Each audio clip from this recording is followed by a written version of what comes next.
بسم اللہ الرحمن الرحیم۔ السلام علیکم ورحمۃ اللہ وبرکاتہ۔ بڈانی ٹاکس کے ساتھ میں ممتاز احمد بڈانی۔ میں تمام دوستوں سے معذرت خواہ ہوں کہ تھوڑی سی طبیعت ناساز اور کچھ مصروفیت کی وجہ سے کافی دن سے میں ویڈیو کلپ کوئی نہیں بنا سکا، تو اس کے لیے میں معذرت خواہ ہوں۔ جیسے کہ تمام دوستوں کو پتہ ہے کہ ابھی امریکہ میں الیکشن ہوئے ہیں، بڑی گہما گہمی رہی ہے، تو دیکھنے میں آیا کہ ہمارے پاکستانی کمیونٹی جو وہاں پہ رہتی ہے، نیشنلٹی ہولڈر ہے، انہوں نے بھی بڑی دلچسپی لی ہے اس میں الیکشن میں حصہ لینے میں۔ تو اب امریکہ میں جو بھی الیکشن ہوتے ہیں، جو بھی صدر آتا ہے، اس کی اپنی ایک ہوتی ہے پالیسی، اپنا ایک مزاج، اپنا ایک اس کا طرز عمل ہوتا ہے۔ لیکن ایک چیز میں یہاں پہ یہ بھی بتاتا چلوں کہ جب بھی امریکی الیکشن ہوتے ہیں، کوئی بھی صدر بنے، لیکن امریکہ کی جو پالیسی ہوتی ہے وہ ساری نظام ترتیب انہی کے حساب سے ہوتا ہے، جو ان کی پالیسی ہوتی ہے اسی حساب سے چلتی ہے ان کی گورنمنٹ، اور وہی جو اس کے جو اثرات ہیں پوری دنیا میں بھی وہی پڑتے ہیں جو ان کی پہلی پالیسی ہوتی ہے۔ لیکن کچھ نہ کچھ فرق پڑتا ہے، ہر ایک کی اپنی پالیسی ہے۔ جیسے ڈونلڈ ٹرمپ کا جو ہے، لوگ کافی مسلمان بھی ان کی حمایت میں تھے، کیوں کہ وہ ذرا جنگ پسند نہیں ہیں، وہ نہیں چاہتے کہ ملک میں یا دنیا میں یا کسی اس میں جنگ پہ پیسہ خرچ کیا جائے، یا جنگ میں ہی فوج کو استعمال کیا جائے اور جانی نقصان ہو لوگوں کا، وہ اس کے خلاف ہیں۔ تو اس پہ ابھی فلسطین پہ، پاکستان پہ اور دوسرے ممالک میں، پورے خطے میں کیا اثرات پڑتے ہیں، اس حوالے سے ہم کچھ چند دوست ہیں جو تجزیہ نگار ہیں اور اس چیز پہ گہری نظر بھی رکھتے ہیں اور اس چیز کو سمجھتے بھی ہیں، ہم ان سے بھی بات کریں گے، انہیں بھی اپنے پروگرام میں شامل کریں گے۔ تو اس سے پہلے کہ ہم دوستوں کی طرف جائیں، تمام دوستوں سے گزارش ہے کہ ہمارا یوٹیوب چینل سبسکرائب کریں، لائک کریں اور دوستوں سے شیئر بھی کریں، تاکہ ہر آنے والی اہم نیوز، اہم پروگرام اور اہم تجزیے آپ تک پہنچتے رہیں۔ تو ہم سب سے پہلے جائیں گے جناب ہمارے بہت ہی اچھے مخلص، بلکہ سعودی عرب میں ہر دل عزیز شخصیت، پاکستانی کمیونٹی کے مایہ ناز شخصیت تحسین الحق حقی، جو کراچی میں رہتے ہیں ماشاءاللہ۔ تو وہ اس یعنی ملکی اور بیرون ملکی حالات پر بھی گہری نظر رکھتے ہیں۔ وہ ایک سماجی شخصیات ہیں، وہ اعلیٰ ظرف کے مالک ہیں، وہ ہر چیز ماشاءاللہ یہاں پہ سعودی عرب میں وہ ویلفیئر ساشی رہے ہیں کافی عرصہ۔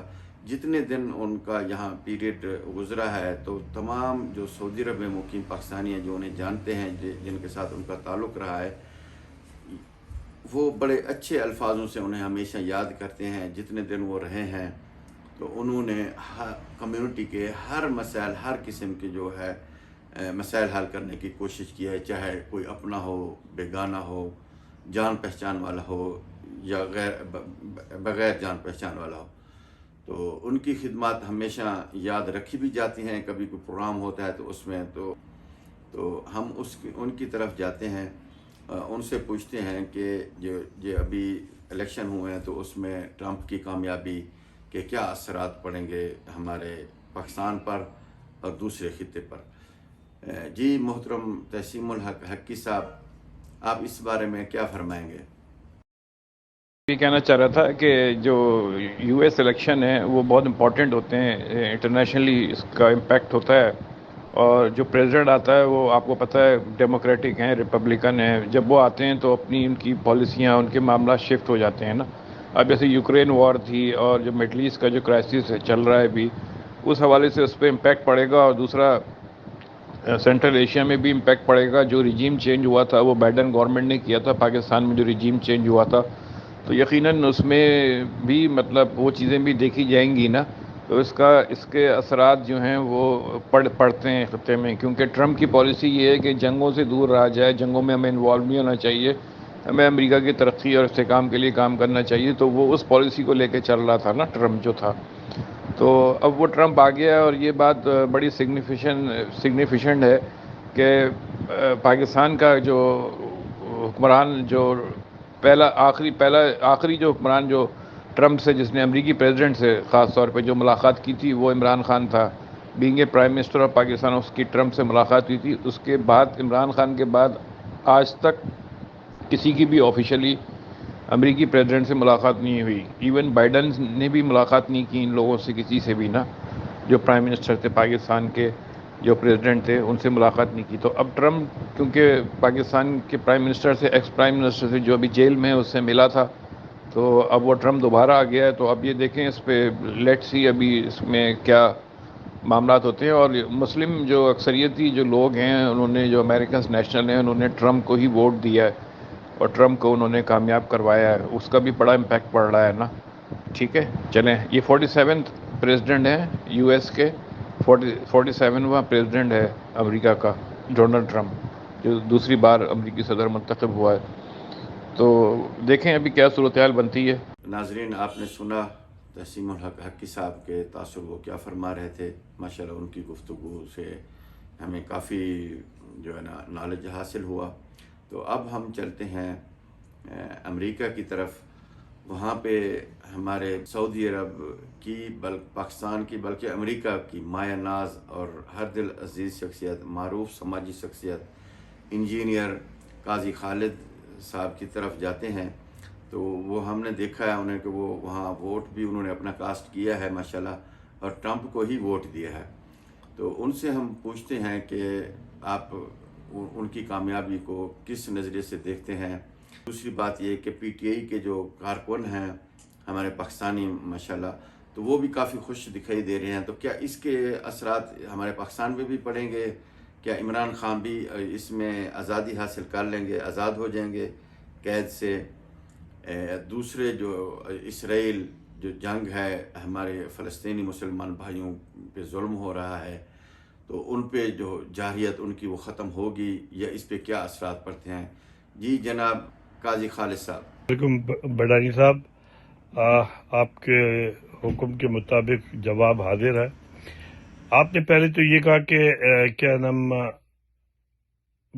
ٹرمپ جو ہے وہ میرا امیدوار. جی نہیں, یہاں ہم لوگوں نے گرین پارٹی کو ووٹ دیا تھا. حالانکہ وہ ان کی بہت کم, یعنی تیسرے نمبر تو کیا بہت کم ہے, لیکن ہم یہ چاہ رہے تھے کیونکہ وہ فلسطین کے معاملے پر فلسطینیوں کی حمایت کر رہی تھی, تو ہم نے انہیں ووٹ دیا تھا. بہرحال ٹرمپ جیت چکا ہے. اور آپ نے پوچھا کہ اس کے دنیا پر, پاکستان پر اور فلسطین پر کیا اثرات ہوں گے. دنیا کی جہاں تک صورتحال ہے تو امریکہ جو غیر ملکی امداد دیا کرتا ہے دوسرے ملکوں کو, اس میں کمی آئے گی. اور یہ جب پہلے بھی صدر بنا تھا تو اس نے یہ امداد کم کی تھی, بشمول اسرائیل کے. اور اسرائیل کو بھی امداد میں کمی آنے کی توقع کی جا سکتی ہے, اور اسی وجہ سے یہودی ووٹرز نے اسے ووٹ نہیں دیا, کمالہ کو ووٹ دیا ہے. یہ بات سمجھنے کی ہے. دوسری بات, ہمیں پاکستانی بہت جذباتی ہوتے ہیں. ہمیں یہ سمجھنا چاہیے کہ امریکی صدر جو ہے وہ کیا نام دنیا کی جو پالیسیز ہے امریکہ کی, وہ ان کو دیکھ کے چلتا ہے. وہ ایک ٹرین کا ڈرائیور تو ہے کہ جو پٹری پہ چلتی ہوئی ٹرین کی کبھی رفتار بڑھا سکتا ہے, کہیں روک سکتا ہے یا سست کر سکتا ہے, لیکن اس کو ٹریک چینج کرنے کی, بدلنے کی اجازت نہیں ہے. تو امریکی صدر چاہے کوئی بھی جیتے, وہ اپنے ملک کی پالیسی اور اپنے اداروں کے یعنی اس سے تعاون سے وہ کرتا ہے. اور پاکستان کے متعلق بھی یہی ہوگا.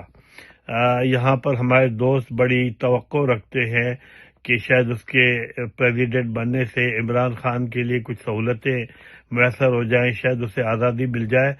میرا یہ خیال نہیں ہے, اس وجہ سے کہ جب یہ صدر بنے گا, عہدہ یعنی حلف اٹھائے گا, صدر بنے گا, اپنی حکومت بنائے گا, اس کے بعد اس کو اس کے سارے ادارے بریفنگ دیں گے, اور اسے امریکہ کی یہ پالیسی ہوتی ہے کہ وہ ہر علاقے میں اپنے مفادات کو پورا کرنے کے لیے جو بھی اہم ادارے یا شخصیتیں ہوں ان سے دوستی بڑھاتا ہے۔ اب جب پاکستان کی بات آئے گی تو انہیں بتایا جائے گا کہ بھائی ساری طاقت جو ہے وہ کہیں اور ہے، نہ حکومت کے پاس ہے اور نہ عمران خان کے پاس، تو بات آپ کو انہی سے کرنی پڑے گی، اور وہ یہ کہیں گے کہ جناب جو آپ کو اپنے کام کروانے وہ کروائیں، اس بات کی بات نہ کریں۔ کیوں کہ اس وقت عمران خان نے اپنے محاذ ہر طرف کھولے ہوئے ہیں، تو مجھے ہو سکتا ہے میں غلط ہوں، مجھے ایسی کوئی چیز نظر نہیں آتی۔ اچھا، جہاں تک فلسطین کا تعلق ہے تو میں سمجھتا ہوں کہ جو امداد اسرائیل کو مل رہی ہے اس وقت امریکہ کی طرف سے، اس میں کمی آئے گی۔ امریکہ کہے گا اگر تم لڑتے ہو تو لڑو، اپنے دم پہ لڑو، امداد ہوگی لیکن میرے خیال میں اس میں کمی آئے گی۔ اور جب یہ پہلے بھی صدر بنا تھا تو اسرائیل کی امداد میں کمی کی تھی اس نے۔ یہ امریکہ کی بزنس کمیونٹی کے لیے بہت اچھا ثابت ہوگا، جو امیر ہے ان پر ٹیکس اور کم کرنے کی کوشش کرے گا، اور باقی جو صورتحال ہے، ہاں اس نے ابھی جو جیتا ہے اس میں مسلم ووٹ بھی ہے، خاص طور پہ مشیگن اسٹیٹ کا، اور تو وہاں کے لیڈروں نے اس سے وعدے لیے ہیں کہ وہ فلسطین کے معاملے پر کوئی اسرائیل سے رعایت دلوائے گا۔ اب وہ کتنا اپنا وعدہ پورا کرتا ہے، کیونکہ اسرائیلی لابی بہت مضبوط ہے امریکہ میں، تو یہ اب دیکھنے کی بات ہے۔ لیکن یہ میں کہہ سکتا ہوں کہ یہ جو امداد ہے اسرائیل اور دنیا بھر کی، اس میں ضرور کمی آئے گی۔ تو یہ ہے، باقی دیکھیں کیا ہوتا ہے۔ اور بہت بہت شکریہ، آپ نے مجھے، آپ کا جو مجھ سے سوال ہوتا ہے وہ میرے لیے حکم ہوتا ہے۔ شکریہ بلانی صاحب، السلام علیکم۔ ماشاءاللہ جی، انہوں نے بڑی اچھی گفتگو کی، پوری تفصیل کے ساتھ انہوں نے آگاہ کیا ہمیں وہاں پہ جو حالات ہیں، آنے والے وقت میں کیا حالات ہوں گے۔ تو ہم ابھی پاکستان کا رخ کرتے ہیں، اور ماشاءاللہ بہت ہی ہر دل عزیز شخصیت، اچھے اخلاق کے مالک، سعودی عرب کی ہی نہیں بلکہ پاکستان کی معروف سیاسی، سماجی اور ہر دل عزیز شخصیت، اور پی ٹی آئی کے اہم رہنما ہیں ماشاءاللہ۔ تو جب بھی ہم نے دیکھا یہاں عمران خان تشریف لائے سعودی عرب میں، تو وہ ہمیشہ ہر موڑ پہ ان کے ساتھ شانہ بشانہ کھڑے رہے، اور ہوتے بھی تھے ہر پروگرام جو جدہ میں ہوتا تھا یا کر رہے تھے، وہ ان میں ان کا اہم کردار ہوتا تھا۔ تو ان کے ماشاءاللہ روابط بھی اچھے ہیں پی ٹی آئی جو اہم کارکن ہیں ان کے ساتھ، جناب فروخ رشید صاحب۔ تو ہم ان سے جانتے ہیں کہ آپ اس بارے میں کیا کہیں گے کہ امریکی جو صدر آیا، ابھی نیا انتخاب ہوئے ہیں، ٹرمپ کامیاب ہوا ہے، تو اس کے ہمارے پاکستان اور دوسرے خطے میں کیا اثر پڑیں گے؟ تو کیا عمران خان بھی اس میں کوئی مستفید ہو سکیں گے، انہیں بھی کوئی فائدہ ہوگا یا نہیں؟ جی جناب فروخ رشید صاحب۔ ٹرمپ کی حالیہ فتح نے دنیا کے سیاسی نقشے کو یکسر تبدیل کر کے رکھ دیا ہے۔ 31 ماہ پہلے جو امریکہ نے اپنا اثر و رسوخ استعمال کر کے رجیم چینج آپریشن پاکستان میں کیا تھا، اور اس کے نتیجے میں ایک بدترین حکمرانی جو ان کا تسلط جو ابھی تک جاری ہے وہ قائم ہے۔ ہم امید کرتے ہیں کہ امریکہ اب اپنی اصلاح کرے گا اور اپنی رجیم چینج کے کرداروں کو کیفر کردار تک پہنچائے گا، اور اگر وہ ایسا کرتا ہے تو پاکستان میں بھی ایک مثبت تبدیلی کی توقع ہم رکھ سکتے ہیں۔ اس کے علاوہ جو اس وقت مسلمانوں پر غزہ اور فلسطین میں جو ظلم، بدترین ظلم ڈھائے جا رہے ہیں، اس میں اسرائیل کی حمایت جو امریکہ کی تھی، یقیناً یہ اسٹیبلشمنٹ کی، پینٹاگون کی پالیسی تھی، اور اس میں بھی ہم پر امید ہیں اور یقین رکھتے ہیں کہ یہ امریکہ اب ڈونلڈ ٹرمپ کی نئی پالیسیز کے مطابق یہ اسرائیل کی حمایت اب ختم کرے گا، اور مسلمانوں کے لیے، فلسطین کے مسلمانوں کے لیے، غزہ کے مسلمانوں کے لیے، مظلوموں کے لیے وہ مزید تباہی کا باعث نہیں بنے گا، اور اس چیز کو وہ روکنے کے لیے وہ مسلمانوں کے ساتھ اس کو کھڑا ہونا پڑے گا۔ اس کے ووٹ، اس کی جیت میں امریکہ کے مسلمانوں کا بہت بڑا ہاتھ ہے، یہ اسے یقیناً یاد رہے گا۔ تو توقع ہم یہی کرتے ہیں کہ اب وہ فلسطین کے مسلمانوں کے خلاف جو امریکہ کی پالیسی ہے اسرائیل کی حمایت کی، وہ اس سے اب پیچھے ہٹے گا۔ جی ناظرین، آپ نے تمام دوستوں کے تاثر بھی سنے، تو امید ہے آپ کو یہ ویڈیو ہماری پسند ہے ہوگی، آپ کو معلومات بھی حاصل ہوئی ہوگی۔ کوئی آپ بات کرنا چاہتے ہیں، کوئی اس میں کوئی اس حوالے سے، تو آپ اس میں آپ کو کمنٹ بھی کر سکتے ہیں۔ فی الحال اپنے میزبان ممتاز احمد بڈانی کو دیجیے اجازت، انشاءاللہ ملتے ہیں اگلی ویڈیو میں۔ اللہ حافظ۔